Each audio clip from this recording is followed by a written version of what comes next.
Hi everyone and welcome to the 19th episode of our free online tarot course series brought to you by 1millionnights.com. In this episode we are taking a look at the symbolism and interpretations behind the tarot card with the number 18, so the numerology of 9, the moon, with the astrological correspondent to the sign of Pisces. This is one of those tarot cards where the symbolism and any possible way of interpretation is just as subjective, just as ethereal, and under a shroud of permanent mystery as the astrological sign it represents, the sign of Pisces. So once again, my advice is for you to develop a personal relationship with this card and see what it usually means for you and how your intuitive perceptions, your intuitive senses, your inner voice is speaking and guiding you through the symbolism of the moon card. Now, before we begin, this card does have strong relations with other cards which have so much to do with lunar symbolism. One of these cards is without a shadow of a doubt the High Priestess, because her astrological correspondent is actually the luminary body, the moon. The big difference is that the High Priestess is a symbol of intuition, of inner mastery, of wisdom, and like solid spiritual experience. So the High Priestess has everything that she needs inside of her and with her experiences to decipher the symbolism of the moon. And also in the case of the High Priestess, the moon is always an internal energy. It always comes from the subconscious, from the world of the soul. Another card which has strong connections with the moon is the Chariot. Well, on one hand, the Chariot is the astrological symbolism of Cancer, the home of the moon.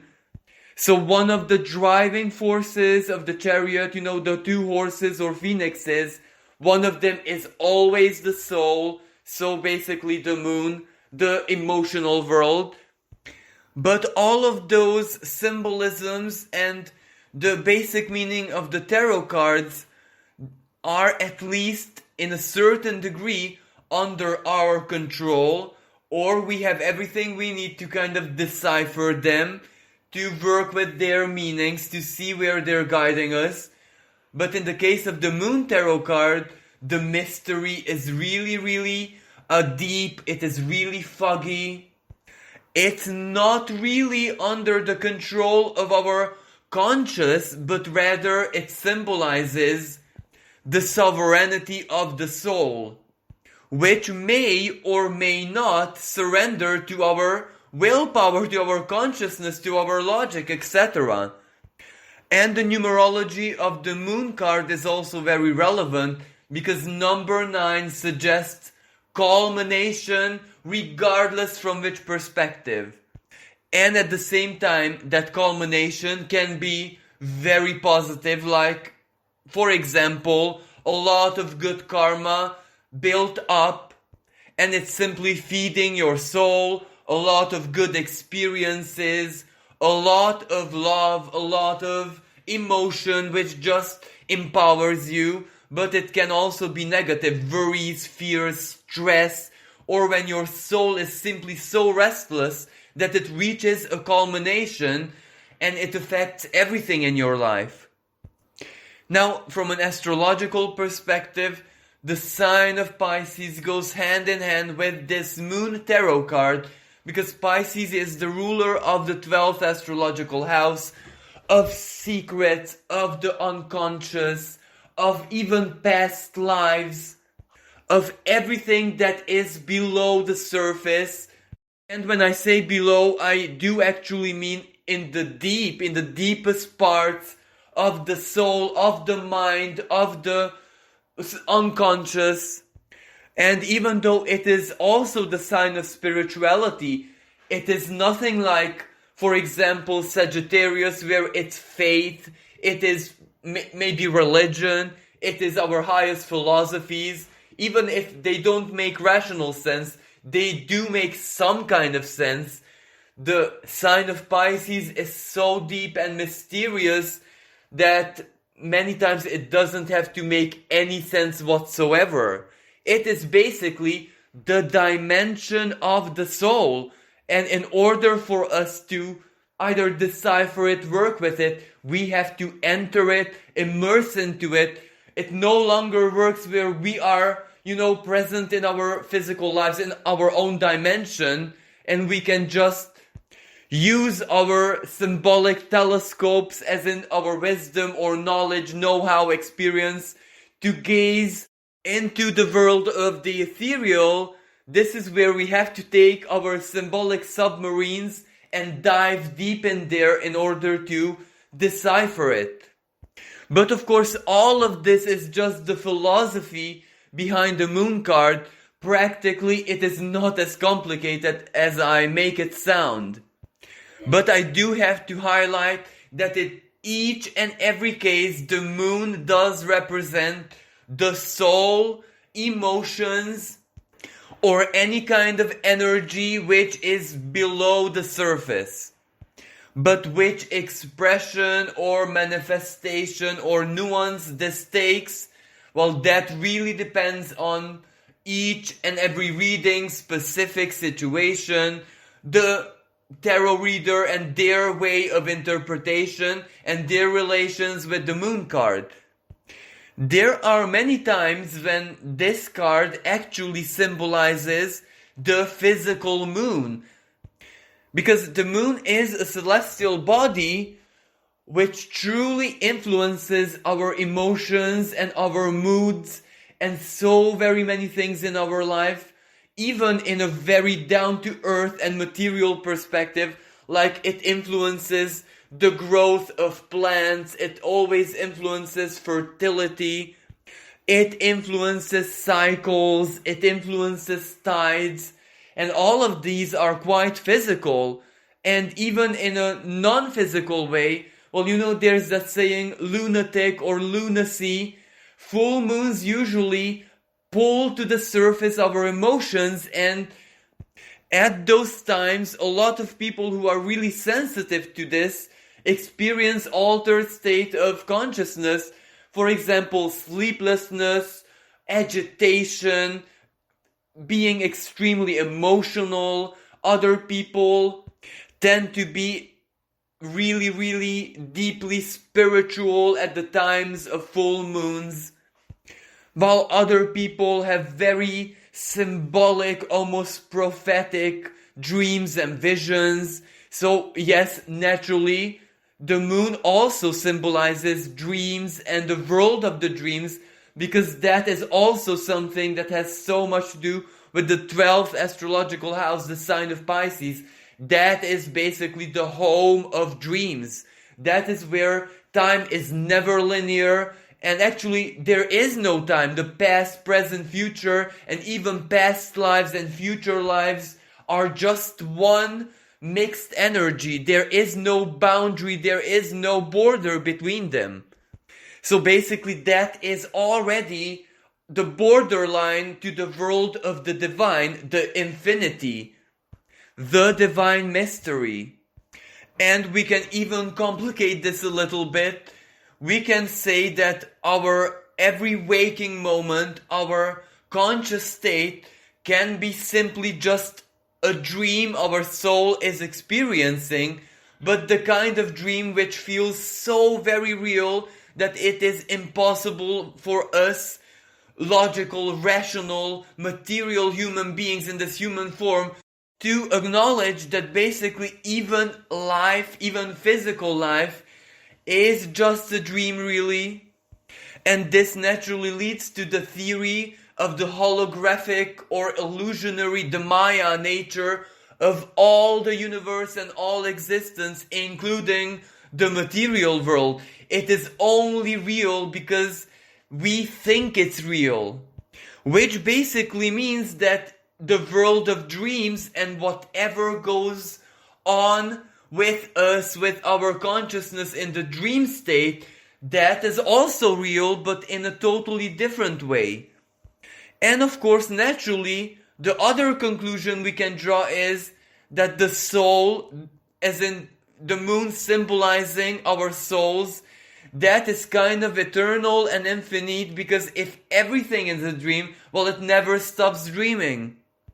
And if we want to take this to an even higher level from a philosophical perspective, well, then we can also say that the moon is the symbol of our divine creative energies, because when we create something, we basically dream it into existence, and, in the material world, we give that a material, physical, palpable shape and form. For example, when an artist creates a beautiful painting, well, that painting existed in its soul, first of all, even before it reaches the mind, and after it reached the world of the intellect, it got a shape, form, and architecture, and that was the blueprint the artist used to basically put it on canvas or whatever. But the same thing goes when we create a new life, as in childbirth, because basically becoming pregnant is preceded by certain kind of emotional states. Attraction, or the heat of the moment, or it doesn't matter how we call it, regardless if it's planned, if it's expressly desired, or if it happens by coincidence, or a very strong attraction of the moment, well, it is still triggered by the moon, as in the soul.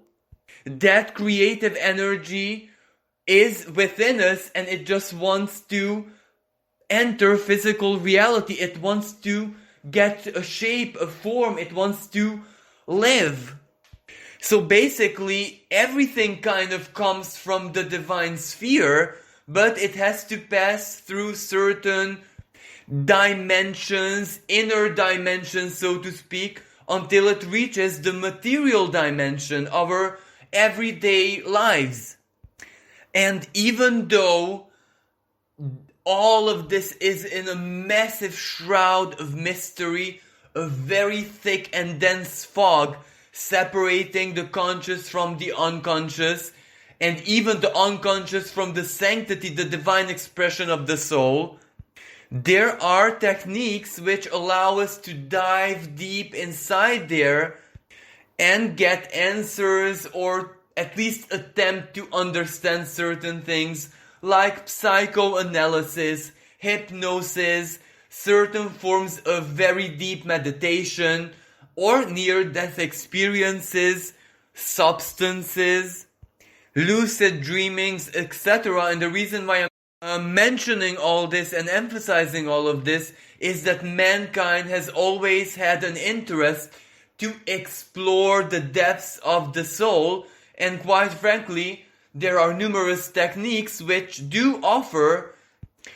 success in this sense, even if that success is subjective, because we can never reach the most divine core of our beings, because if we do that, well, that would mean true enlightenment like the Buddha or Christ, etc. Even though it's not impossible, but achieving it would basically defeat the meaning of material existence, our earthly identities, and all of what we embody here on earth. Now, another possible interpretation of the moon card can refer to cycles, because as I said, the moon pulls the tides, and this works almost like a divine mechanism, both astrologically, astronomically, spiritually, or in any way, shape, or form we want to look at it. But the moon does rule a cycle, and its cycle is rather short term, because we have a new moon and a full moon each month. So that means endings, culmination, but also beginnings. So very many times the moon card can simply indicate a cycle, and when it does so, well, you have to use your logic to see what kind of cycle it might indicate, because if you identify it, well, you can already anticipate what went on and what is going to take place still. Like one of the most usual and most common examples is salary or getting paid when you have a job or a business, etc. There is a part of the cycle when you have to invest the work, and then naturally another part of the cycle where you get paid, the reward, the culmination enters your life, has to follow. And usually there are many times fixed dates which repeat every single month, so that already gives you an ability to anticipate and make calculations. Or another example, for if you're a student, well, you know that there is a part of the cycle where you have to pay attention and go to the courses. There is another part of the cycle where you have to revise everything and, basically take it all in and learn it. And there is another part of the cycle, the culmination, when you go to the exam and prove your mastery. Yet another very powerful example can be the cycle of fertility. And by this, I don't just mean a woman's fertility cycle, but it can also mean, nature cycle, the 4 seasons. There is a period for planting, then there is a period of nurturing the plants and taking care of them, then there comes harvest, and then there comes the reset. The moon and the phases of the moon usually had a massive impact on agriculture. Before we had all the modern technology, especially in the earliest stages of humankind's development, while the moon ruled agriculture. It acted like a celestial clock, showing people when and what to do. And of course, when and what to expect. Now the moon, even when it refers to cycles, it isn't really a karmic card, despite the fact that it comes from the world of the soul, so it has everything to do with the soul. But the cycles that are depicted by the moon card, well, we have a great amount of influence over it, not control, in the sense, let's say, like the Emperor card, where it is willpower that kind of sets everything.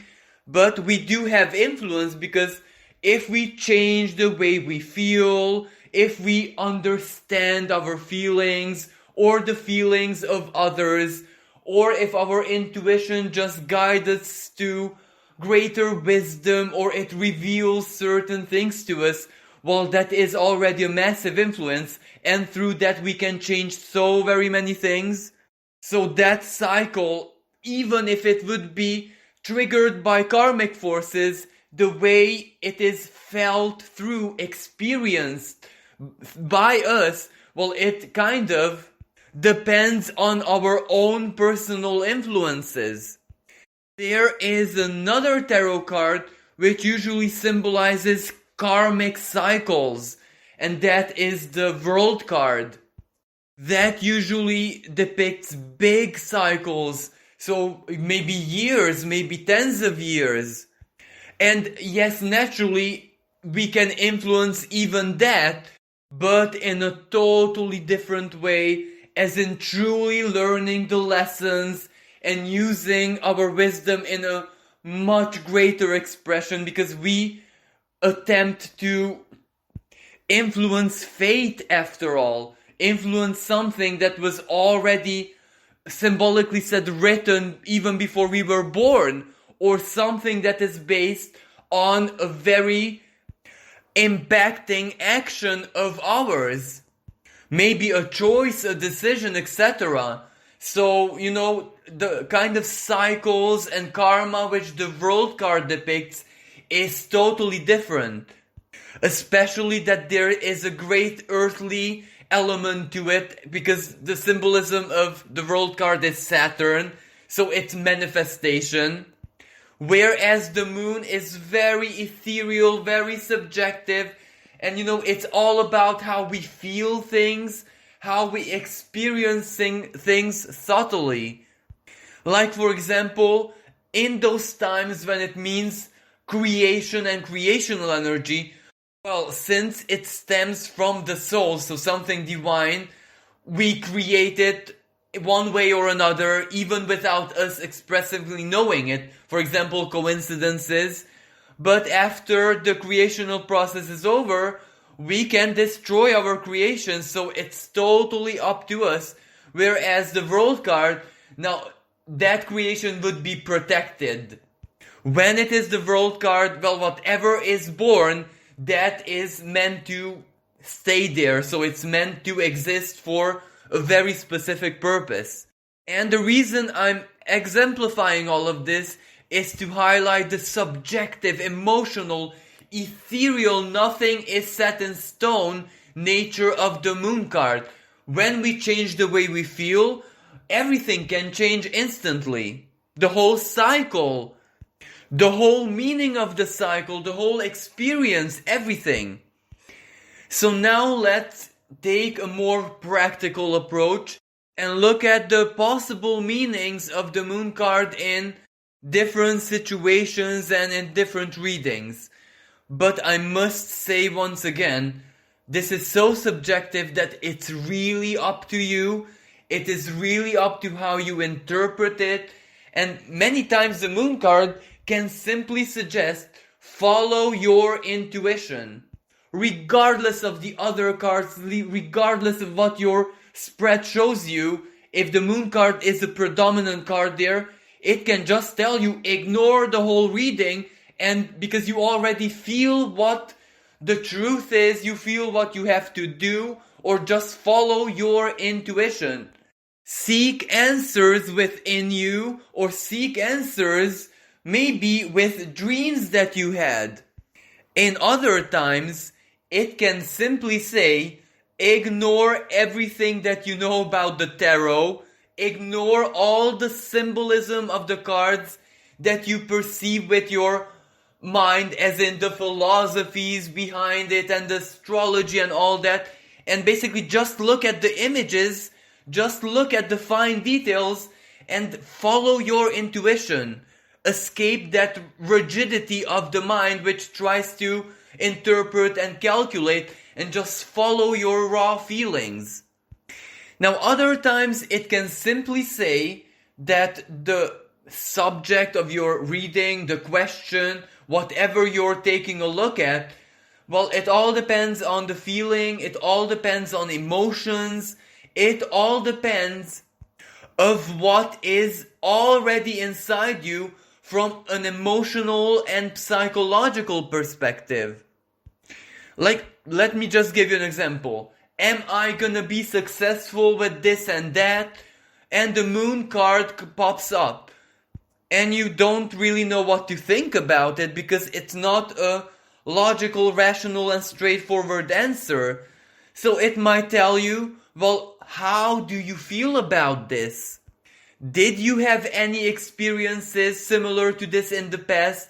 And how did they play out in your life? Or look at the deeper meaning of why you want to find out the answer to this question. So look at your feelings, look at your soul. What does this mean to your soul? Converse with yourself. Be honest with yourself. Look beyond the surface. Go as deep as you possibly can, because maybe the answers lie there, and some of those answers are so, let's say, ethereal and mysterious that the whole tarot deck just simply couldn't give you an answer. It would just confuse you more than it would do any good. So just go within. But there is a totally different situation. Let's say the question is the same. Am I going to be successful with whatever? And the moon in reverse pops up.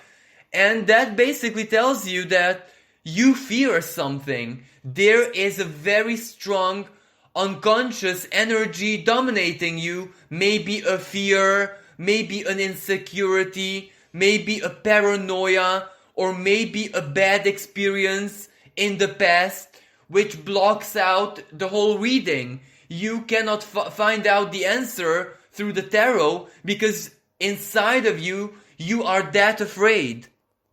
And this is how we get to the not so favorable and rather negative expression of the moon card, which simply signifies turbulent emotions, contradictory feelings, fears, insecurities, shame, guilt, all of those heavy emotions that pollute the ocean of the soul.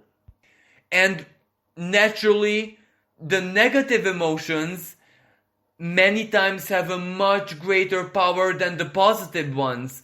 You know, we attract what we feel. The moon pulls the tides.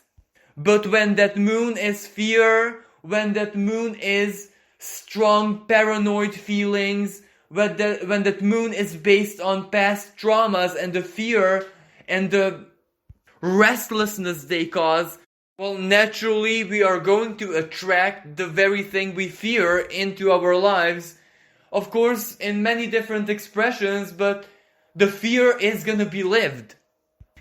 But there are times when the moon card symbolizes that you're not experiencing something, you're not emotionally present, your emotions are stagnant, so to speak, because you fear something and you are not over that fear. So it can be the most wonderful thing and experience in the world, but as long as emotionally you're pretty much dead, regardless of the reasons, well, that is already a failed experience. Let me just give you an example. Let's say that the universe sends you a person who can be a really good friend to you, someone who you really asked for and desired, and all of a sudden you get connected with that person, and they're genuinely nice, but the moon reversed tells you that you're not perceiving it as niceness because you suspect them, you fear them, you mistrust them, because you had similar bad past experiences with other people. So basically you are ruining your own experience. And yet you cannot blame yourself because you don't want this. You're not doing this on purpose. It is the moon. It is the inner world of the soul. As long as the inner waters are turbulent, there is simply nothing you can do to change that. The only thing that you can do is to dive deep inside of you and clear those waters. But of course, this can be true in a reversed way, where let's say you meet a person and you feel a strong attraction towards them, and you ask the tarot cards, you do a spread, and the moon and devil, for example, moon and 5 of swords comes out, and that may mean, well, that your idealism, your naivety, your good intent is clouding your vision, because that person is highly toxic, and they are already showing the first signs of toxicity. So don't let your serene emotions blind you to the imminent danger. It's not that you should fear, not at all. It's just that you have to be much more aware, not simply emotionally, but also, rationally, to see the signs, to see the other person's psychology and, let's say, Freudian slips. Other time, the moon cards represents that we have to look at things from a totally different perspective, because what we are experiencing or how we are experiencing something might not truly be authentic. It might be highly illusionary. For example, the moon and hangman. It can say that your situation is only bad, it is only dramatic, doom and gloom, because that is what you're focusing on. It is basically self-victimization. So ask yourself, why do you need to be a victim? Or there can be other combinations. For example, the moon and sun reversed. It might be telling you that your ego and a self-centered way of perceiving things is clouding your soul. It is eclipsing the influence of your true, genuine emotions. Another combination, for example, moon, regardless of if it's reversed or upright, and the fool reversed, that can signify that your cloudy emotions are blocking out your inner child and its innocence, the sense of adventure. You're being a little bit over emotional or over dramatic. The moon and the two of swords. You are not ready to make a decision because you don't know how you feel about certain things. And sometimes that takes a lot of time. Moon and, for example, two of wands or two of wands reverse. Well, that says that you already made the choice, especially from an emotional perspective. So your emotions, what you feel is very clear, you just haven't expressed it yet.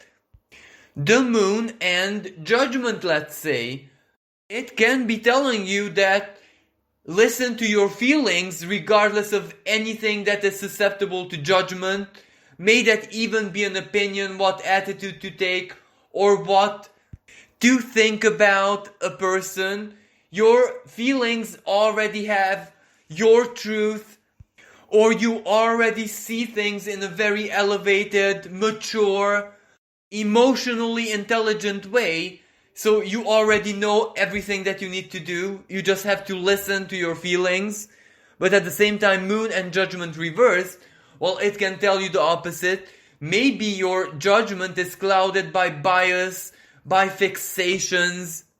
Not everything is as it seems. Or simply look at the intent and not the outcome. And there are times when actually the moon card is used by the divine forces to tell you not to look any further because you won't be able to see beneath the surface. For example, moon reversed and high priestess reversed. Well, it tells you it's a secret. And no matter what you do, you're not gonna find out, or the universe is not gonna reveal it to you. Or for example, moon and the devil reversed. Moon and seven of swords or seven of swords reversed. Well, it might tell you it's a conspiracy. It's not real. Don't dwell on it. Or for example, the moon and 10 of swords. It's almost like crying over spilled milk. Just get over it. It's done. You cannot change it. It happened. Process it and get over it. Or let's say moon and 10 of cups reversed.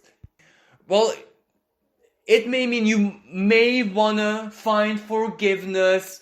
You may wanna find understanding. You wanna be the better person, the mature person. But as long as your emotions are still agitated, as long as you still have like anger inside of you, well, it doesn't matter if this is what you wanna do. Your emotions won't allow you to do this. So it won't be honest.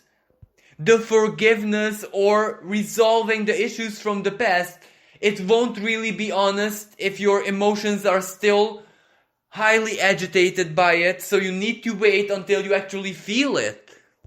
Or let's say the moon reversed and seven of cups reversed. Let's say you had a nightmare. You dreamt of something really scary and bad, and you might think that, well, it's gonna definitely happen to me, and this pops out. Well, it says that the world of dreams many times is like a stage where we enact something symbolically, so it won't ever come to being real. So we won't have to do it in real life. So it would be the most wonderful sign as to just forget it, because the reason why you dreamt that is to release an energy, a tension, a pressure.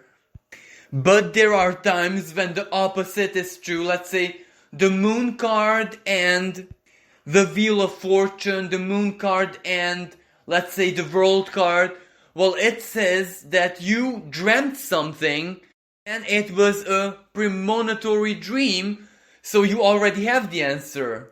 Like, for example, let's say that you lost your job and you're worried and you're stressed, you need to get another job, and you have a dream of randomly working, I don't know where, and meeting colleagues, or maybe old colleagues or people you have never seen before. And a week later you ask the tarot whether you're gonna find a new job or not, and this pops up. Well, it tells you that you already dreamt that you are definitely on the right path towards either getting a new job or returning to maybe an old job that at that time didn't work out too well. Or sometimes, the Moon and the Seven of Cups, and let's say the Six of Swords, well, it tells you that you already dreamt it, but your dream needs to be interpreted. So it's not gonna be literal, but you need to see what your dream is trying to tell you. But of course, these are only possible examples, and these are only how I use the symbolism of the Moon card, because this is so very subjective. What truly matters is how you feel it, how you perceive it, which philosophy guides you. And very many times with the Moon card, what your intuition tells you there and then, regardless of everything that you know, everything that you studied, for example, regarding the meanings of the tarot cards, it might just tell you, what do you feel intuitively right now? Because that is the truth, that is what's gonna happen, or that is your answer. Also, if you are someone who has at least minimal astrological knowledge, many times the Moon just tells you to look at where the Moon is in the sky, which sign, which area of your life, what aspects it holds with other planets. It might just tell you to look at the star chart and to see what the Moon is doing at the moment, because that might be all the answer you need. And the Moon's aspects are very, very detailed. So those cannot just tell you what is likely to play out, but also even the timing, the likelihood, whatever else is involved in that specific situation, what can you expect, and what are the dangers or risks or what you have to pay attention to. Well, thank you so much for listening. This concludes today's episode. I do hope you found it useful and that you enjoyed it. Until next time, bye for now.